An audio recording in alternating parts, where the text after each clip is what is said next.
Now, Iran has lashed out at Israel after its Prime Minister Naftali Bennett accused the Islamic Republic of crossing what he called red lines in its nuclear program. In a tweet, Iran's ambassador to the UN, Majid Takht-e-Ravanchi, said Israel is in no position to discuss its, quote, peaceful nuclear program when it has hundreds of nuclear warheads. Takht-e-Ravanchi added Bennett's speech was full of lies. During his UN General Assembly speech, Bennett vowed that Israel would not allow Tehran to acquire a nuclear weapon. He also urged a more concrete international effort to halt Iran's nuclear activities. His comments come as Tehran has time and again reiterated that its nuclear program is merely for peaceful purposes.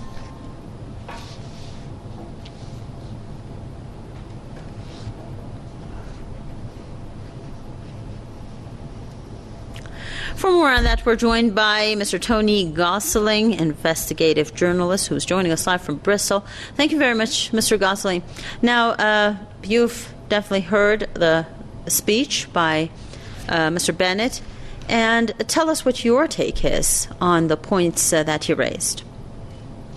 Well, I think with the nuclear conflict that's going on in the Middle East, particularly between Iran and Israel, actually, there is actually nothing illegal or nothing contentious about the Iranians developing nuclear power. And we're constantly getting smears from the Israeli side saying, oh, actually, really what the Iranians want is nuclear weapons. Now, anyone that studies this knows that actually a fatwa was issued against nuclear weapons on moral grounds in Iran. Against their manufacture, and I think that's a perfectly reasonable thing. I mean, for us as peace campaigners here in Britain, since the 1950s and 60s, we have been against nuclear weapons on moral grounds, and it's great to see the Iranians actually going along with that. Now, the same is not true, I'm afraid, in Israel. Although in the Old Testament it says, "Thou shalt not kill," I mean, we realise that the nuclear bombs will kill, if they're used in anger, tens of thousands, possibly even hundreds of thousands of innocent people.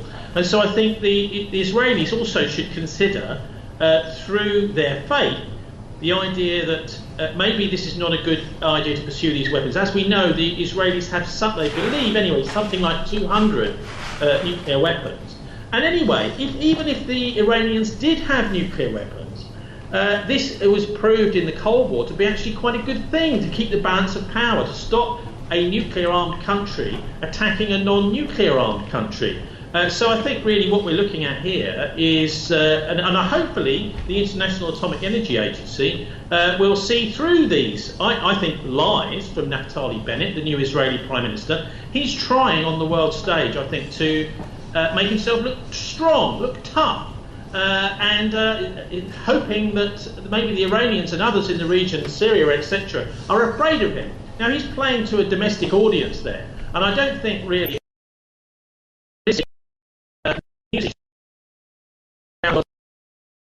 by the intelligence services and by anybody who's really switched on around the world, because we all know that the Israelis have nuclear weapons themselves. It's almost like the pot calling the kettle black.